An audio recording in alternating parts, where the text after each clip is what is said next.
Dar anul acesta am făcut cea mai mare prostie din viața mea în privința românii în Italia au venit să cumpere Dacia în Italia. Ha, ha, ha, ce glumă proastă fac și eu. Și am mai găsit din nou în ofertă 1,99 pentru medie e superiori, adică clasele 5-8 și după la liceu. Superiori înseamnă la liceu și sunt tot 5. Am umplut coșul bine, acum vedem cât o să coste la final.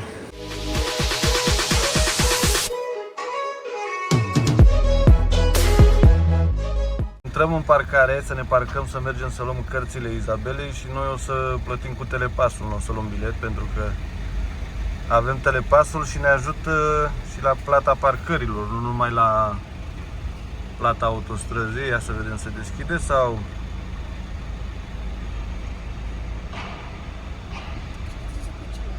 Nu? Că a sunat telepasul, s-a deschis și mergem înainte. Gata, am parcat și să căutăm aici unde să ieșim către centru. Aici e balamul Costa pentru că este și Mercato. Cam tare muzica asta aici. Destul de practică treaba cu telepasul, intri să ridică bara, ieși în automat tot. Nu mai stai să plătești, să scoți bani sau să plătești cu cardul, e mult mai simplu. Frumoasă parcare asta. Nu, așa mare. Îți arată și culorile. Exact, unde e liber, unde este ocupat. Da, dragilor, a venit Iana, după cum vedeți, în Italia. Bună dimineața! Suntem la Parma să ridicăm cărțile, pentru că peste 2 zile, nu mâine, poi mâine, se începe școala aici în Italia. Frig, dar nu-i problemă, ne descurcăm noi. Hai să vedem dacă au venit toate cărțile Izabelei. Normal trebuia să facem un back to school video ăsta, dar datorită faptului că Izabela și-a luat din haine, din chestii din România, pe parcurs, așa, pe bucăți, n-avem cum să mai filmăm. Am nimerit într-o mare nebunie aici, direct la Mercato, în această piață unde este librăria. Mamă, dar ce aglomerație este astăzi. Bine, și oraș mare Parma, nu e ca la noi. Gata, am luat cărțile. Dar anul acesta am făcut cea mai mare prostie din viața mea în privința cărților de școală ale Izabelei. Din totalul de 10 cărți care aveam de ridicat, care le și comandasem, au venit decât 8. Am venit atunci să vindem cărțile. Care nu ați văzut vlogul, mergeți să-l vedeți că este pe canal. Am venit acum să le ridicăm, nu sunt prezente toate. Mai venim o dată săptămâna viitoare. Nu mai fac așa ceva în viața mea. Dar am câștigat un bon de 32 de euro. Da, la final din cei 290 de euro cât costa cărțile, acum avem și un bon care putem să-l folosim tot la ei de 32 de euro. Dar la anul nu mai fac. Procedez cum am făcut eu în fiecare an cu internetul. Da? Îmi vine acasă frumos, nu bănănă, nu consum motorină, bani de parcare și așa mai departe. Gata, am ajuns în mașină cu vântul, cu cărțile, am terminat. Vreau să vă reamintesc să nu uitați de vlogul de miercuri, pentru că o să fie foarte interesant.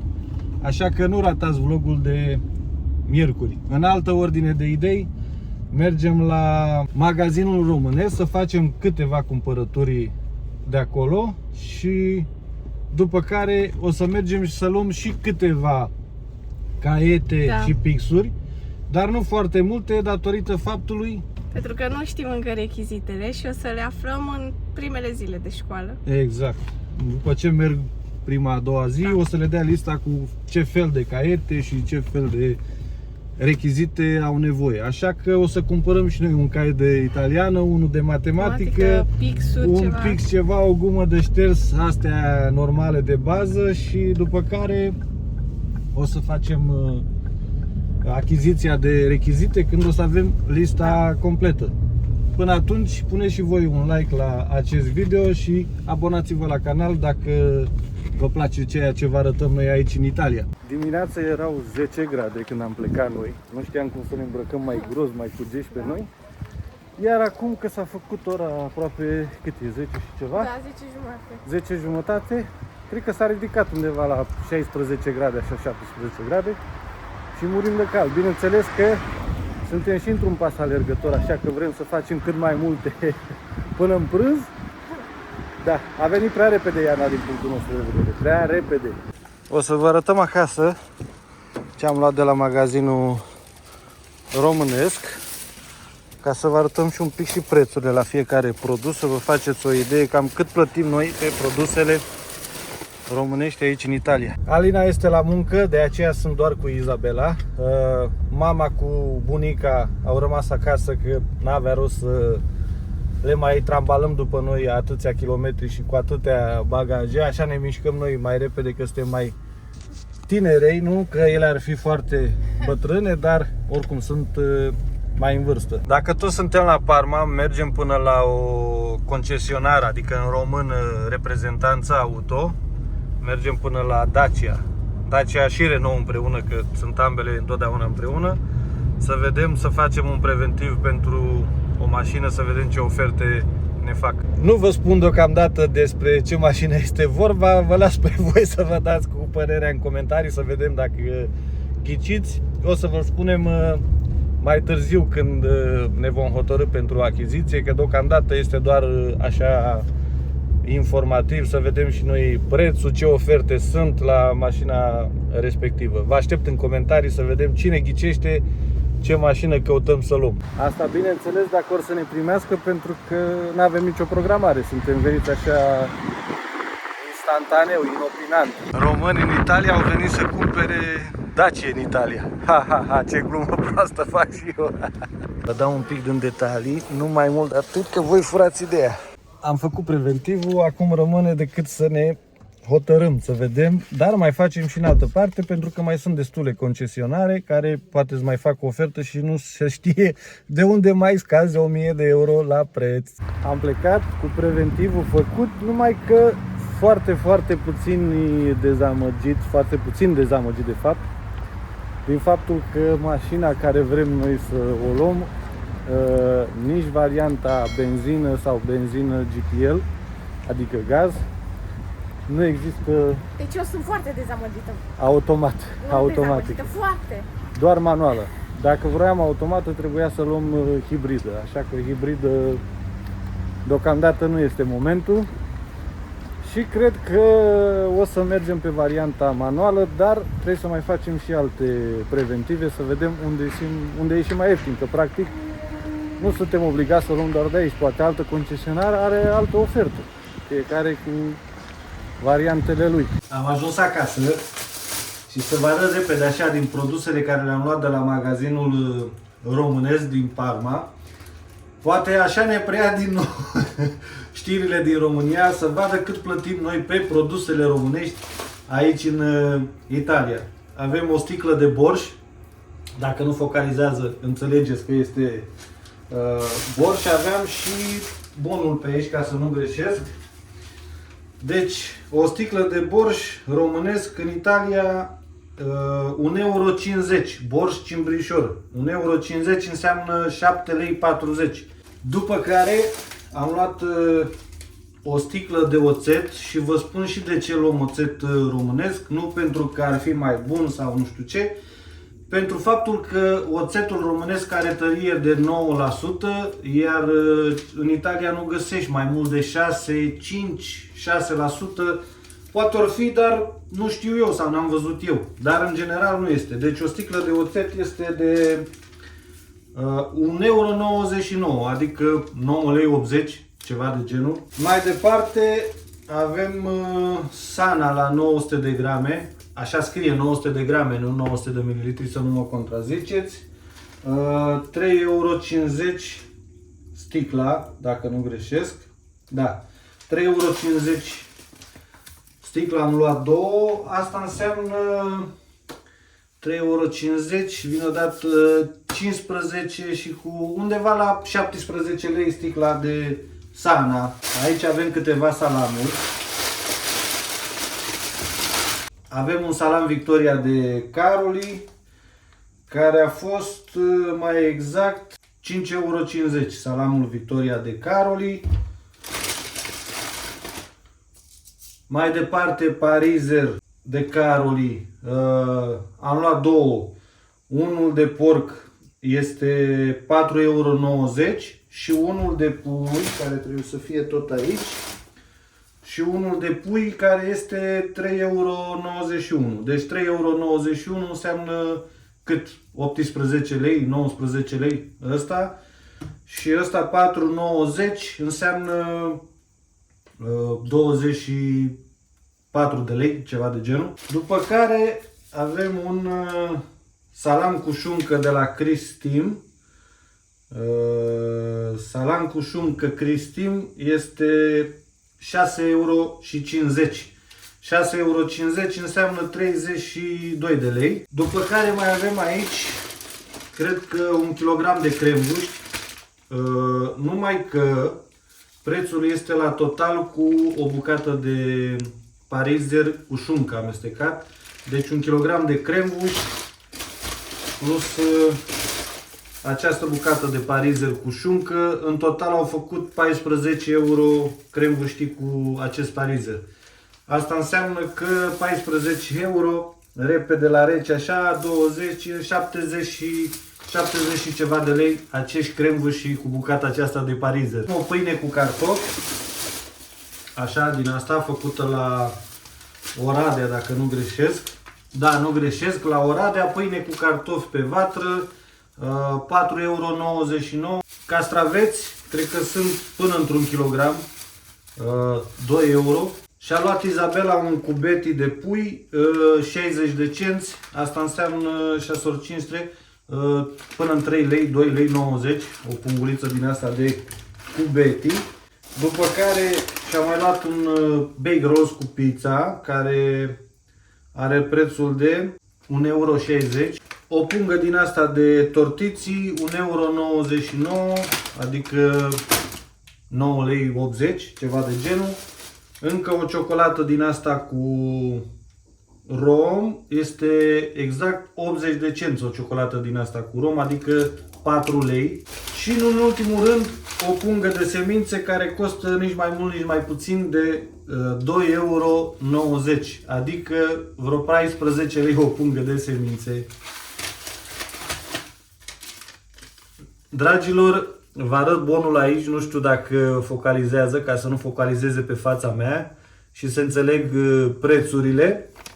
Totalul a fost de 61 de euro și 61 de cenți. Cam asta este totalul. Aici sunt toate produsele. Cam astea sunt prețurile pentru produsele românești ce le plătim noi aici în Italia. Bineînțeles că sunt mult mai scumpe față de magazinele din România, pentru că aici se mai adaugă transportul că vine până aici și trebuie să câștige și comerciantul în sine.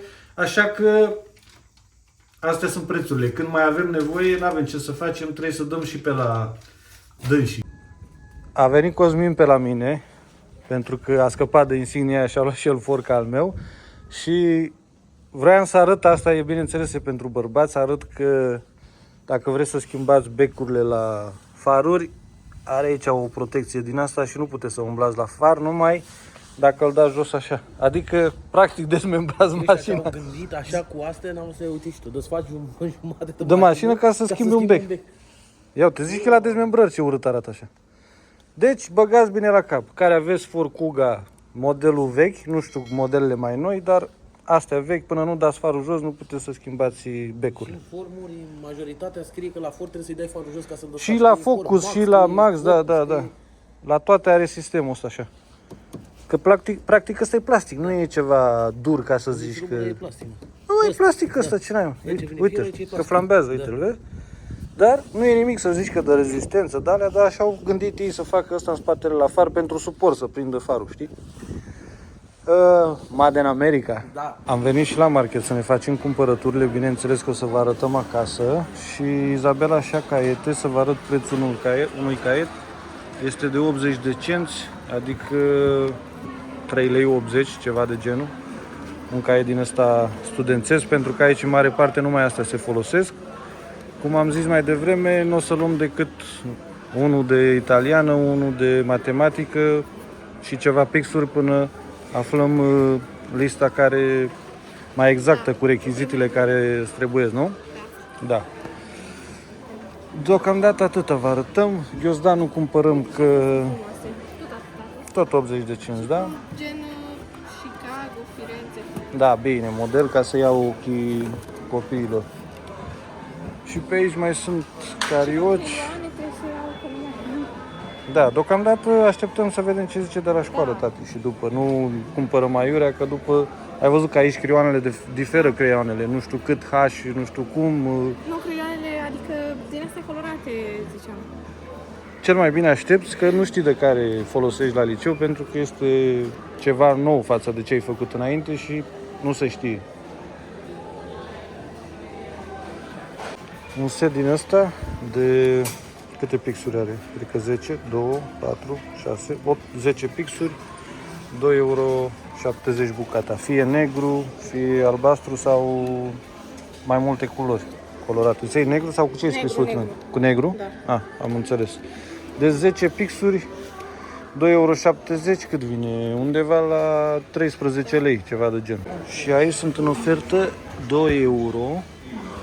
Sunt 5 caiete din astea studențești, dar pentru clasele 1, pentru a 3, pentru clasa 3, scrie 3 elementare. Și am mai găsit din nou în ofertă 1,99 pentru medie e superiori, adică clasele 5-8 și după la liceu. Superiori înseamnă la liceu și sunt tot 5 caiete, 10 lei. Ia și din alea așa, hai. Am umplut coșul bine, acum vedem cât o să coste la final. Izabela s-a dus să ducă căruțul. Inițial videoul acesta n-a fost să fie despre cumpărături. Mergem acasă, că ne-a prins noaptea și aproape n-am făcut nimic. Vorba vine, n-am făcut nimic, dar am făcut destule.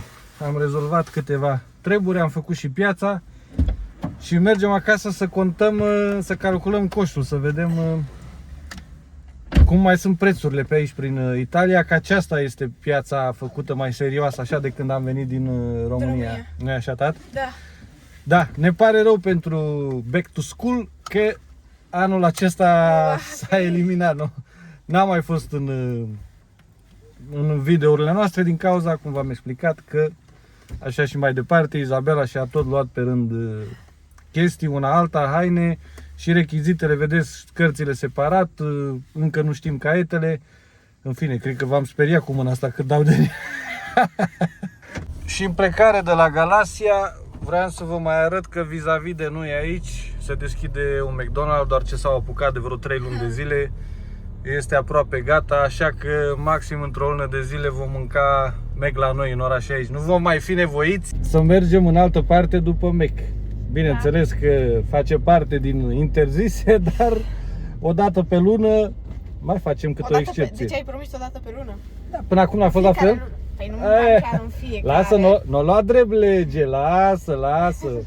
Am ajuns și acasă și repede să scoatem cumpărăturile. Biscuiți, 1 euro punga și am luat 4 pungi de biscuiți, capsule de cafea, 3,80 euro cu 16 capsule. Am luat 2 cutii, o telecomandă care costă 10 euro pentru televizor, pentru că este a treia care o cumpăr, că știți cum e, se mai strică, nu avem ce să facem. Un fond de ten care și l-a luat Izabela, 11 euro, astea le pun deoparte ca să știu pe ce am dat bani mai care nu aparține de mâncare. Așa și pixurile, caietele la fel. Deci avem în total caietele, pixurile, telecomanda și cu fondul de ten care trebuie să le scadem din prețul total, 30 de euro la final. Pentru că nu fac parte din mâncare, dar oricum fac parte din cumpărăturile noastre. O cutie de fiocchi de avena, fulgi de ovăz, cred, de orz sau de, mai repede de ovăz, își face Izabela porridge, care știți cu porridge-ul, știți ce înseamnă. 2,60 euro o cutie, după care niște alune din astea, nu știu ce crustă, 2 euro a fost o punguliță din asta. Făină, jumătate de kilogram, 50 de cenți, asta înseamnă 2 lei 50. O bucată de formaggio, 12,30 euro, grano padano, riserva stagionato, 20 de luni, scrie aici, dacă se vede. Și are 700 de grame o bucată. Piept de pui din ăsta așa feliat, 130 de grame, 2 euro și jumătate. Altceva, aici avem, ce avem? Prosciutto crudo di Parma, stagionat 18 luni, 7 euro, a avut 206 grame. După care avem mortadela pariserul italian, 3,72 euro, 208 grame.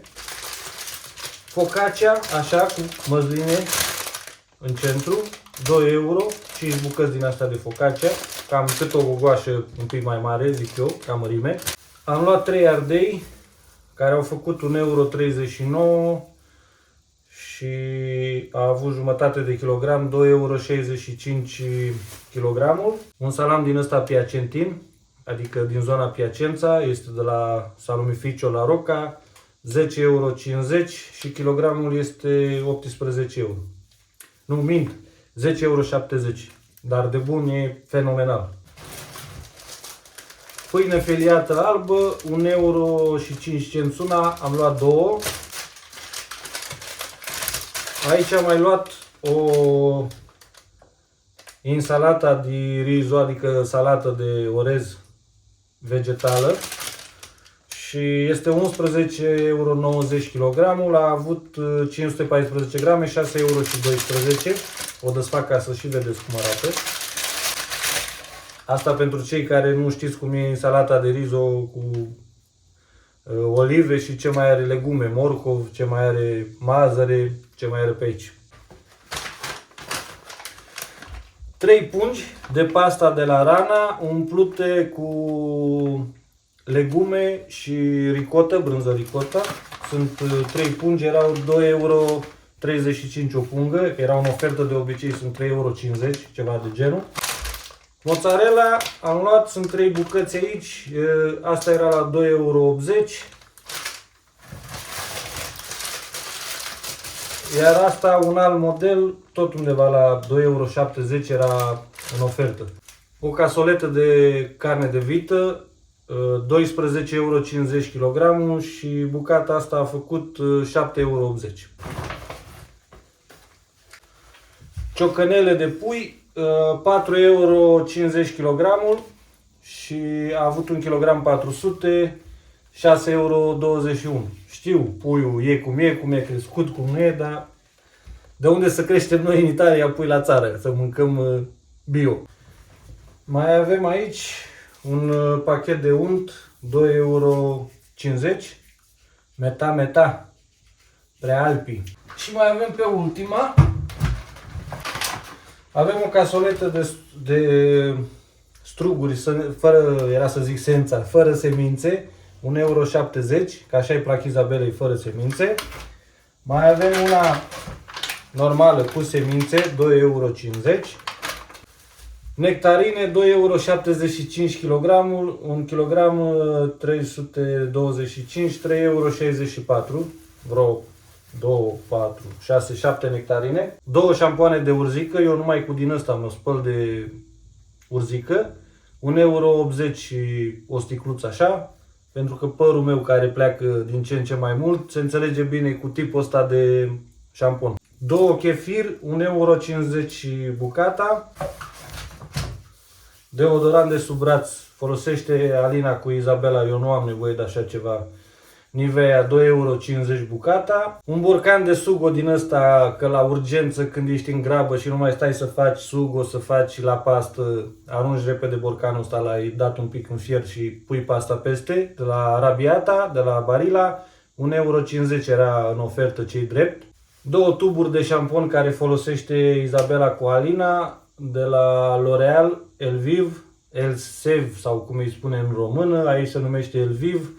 3,20 euro bucata, așa și ele, cum eu cu șamponul meu să mă înțeleg cel mai bine cu cel de urzică, ele se înțeleg cu acesta de la L'Oreal. Bulionul, ca la noi, să știți că aici se găsește în formula asta, Doppio Concentrato, doar așa, este 2,35 euro o conservă de 440 de grame, Ei nu prea se omoară cu acesta în general, ei folosesc sucul de roșii, care se folosește și la pastă în general, dar noi mai folosim și dopio concentratul sau dublu concentrat. Cum am zis, 2,35 € o cutie, am luat 2. Mai avem două produse și terminăm. Ceapă 800 de grame, 1 euro. Și în final mai avem aici 3 cutii de pulpă de roșii, care a costat 2,52 €, 3 cutii din astea. În total face 600 de grame, 2,52 €. Acum urmează să vă spun prețul. Din punctul meu de vedere, la câte am cumpărat, eu zic că e destul de ok. Se putea și mai ieftin, dar e bine și așa. Iar prețul total a fost de 171 de euro.